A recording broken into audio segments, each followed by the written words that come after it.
Welcome back to the Section 6 High School Football Release Party with WNY Athletics. I am Frank Wolf, and right now I'm going to be joined by the head coach of the Class A Division, Class A1 Division, Jamestown Red Raiders, Mr. Tom Langworthy. Coach, how are you tonight? I'm doing well. Thanks for having me. It's great to talk football.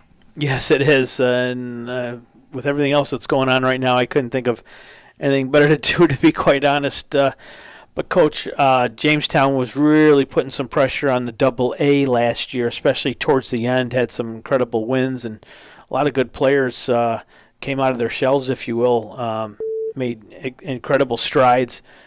Just want to ask you, though, going down to A, where you were just a couple of years ago, how does that feel right now? And are you okay with being down in A? I know Jamestown's always been a bigger school, and when I think Jamestown, I think Double A, I think state titles, and here you are in A1. Yeah, it's something that's new for us. I mean, we don't really control what happens with that, so that's not something we spend a lot of time thinking about. One thing that we do have going is that we play Orchard Park, which is our rival. Both Coach Dana and I had multiple times advocated for that game to continue, and we're going to play that in the last game of our regular season. So that's, even though we won't be playing some of the other traditional opponents in Double A, we still get that Orchard Park game. And for them, I don't think they have necessarily a close South Towns rival, and we don't have one down in our neck of the woods either, being the only large school in the county. So that was really important to us, and we didn't play that the last time we were down in A, because Orchard Park was committed in a home and home. So that's something that we think obviously Orchard Park every year is in the conversation for being one of the top teams in Double A. So that'll be a good measuring stick for us.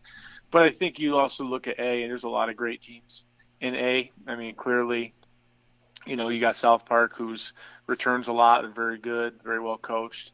You got Grand Island, who always is very prepared. You have West Seneca West, is at the top of their game the last couple of years. Kent West is always dangerous, so we've got our work cut out for us, and we know that nothing's going to be given to us, so we have to work hard and control the things that we can control.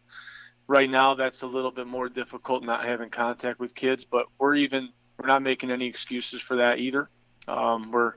We have a body weight workout that our players are doing. Some guys have weights at their house, and we're connecting with players through like Zoom and other social media networks that we can get and at least talk to our kids and connect and try to keep our relationships going. So this is a tough time for kids. Coach, the first week of the season, you are going to welcome the Kenmore West Blue Devils down to Jamestown, but then it's 2 road games back-to-back at Grand Island, at McKinley, before you come home to face Hamburg in week 4. Traveling's nothing to Jamestown. You guys have become accustomed to it. It's, driving from Jamestown up to a game in Lockport and Arga Falls is nothing for you guys. So the travel really isn't that big of a deal. You've been through it, and I'm sure your players are well prepared for the hikes they have to take to come and play these other teams in A. Yeah, our players really don't know any different. When we get on the bus, they put their headphones on. Our booster club, they buy each player a meal for every week on the road. So we usually have like a wrap and some fruit and some Gatorade that we try to eat right away. And then some of the kids doze off. We have our buses are usually quiet on the way up, and hopefully they're loud and energetic on the way back after a win. But travel's never been something that we can't control. That we like travel. It makes it a family atmosphere for our players. That we're all kind of up in Erie County, which isn't familiar to most of us. It's a fun opportunity, and the bus rides home after a big win are some of the more memorable events that we have throughout the season. So that's just a great opportunity. Who are some of the seniors you're going to be leaning on this year, and then a couple of the more returning players that should have big impacts for the Red Raiders coming up in 2020? We have a great senior class coming back. We're going to turn guys out of 22 of our starters. So we feel really good about the group that we have. But again, nothing's going to be given to us. And I think We'll have a target on our back. Our our key returners would be it's going to be Savon Vincent, you Damari Jones, Elijah Rojas, Cameron Melendez, Takai Branch.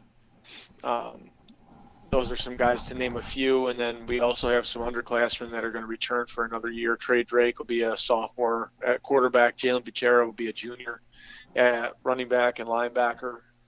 And we actually started 3 sophomores on our offensive line last year. So we had some growing pains with those guys, but they all grew. And all those guys are, our whole offensive line besides one gentleman, Ben Schrader, he's graduating, but the other 4 guys are back, and our JV team was very competitive and very well coached. So we feel like we have a good team, have good talent, and our job as coaches is to put them in a position to be successful and not overcomplicate things. So that's the art and the science to coaching, and that's the part we look forward to.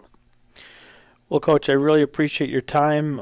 Actually, before I hang up with you here, just what have you been doing the last couple of days, last week or so, to kind of keep yourself, out of boredom? I mean, you've been watching a lot of film from last year. What have you been doing with yourself to kind of keep yourself motivated and, occupied, I guess?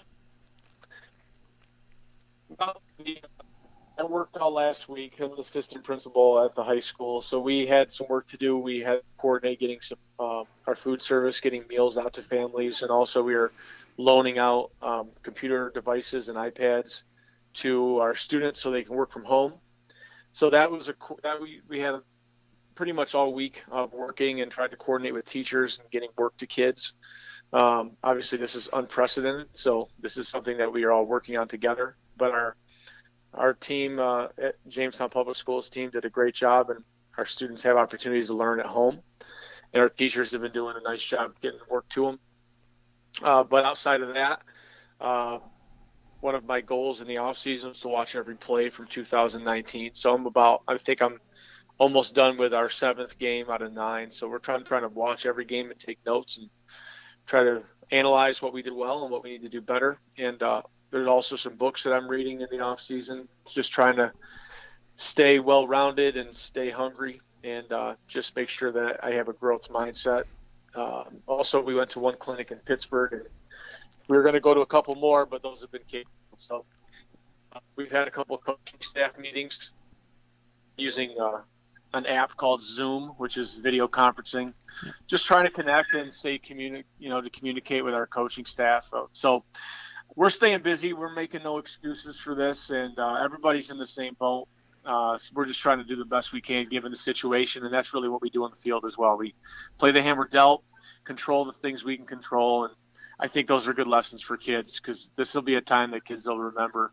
These are teachable moments, and the way that we react as coaches, I think, will be influential in how our players and our student athletes react. So these are important moments for us as leaders. Well, Coach, I appreciate your time again. Thank you very much. We do wish you the best of luck this season, and maybe we'll see you at a 7-on-7 in the not-too-distant future. I hope so, yeah. Anything you guys need from us, let us know. Thanks for all the coverage and thanks for all your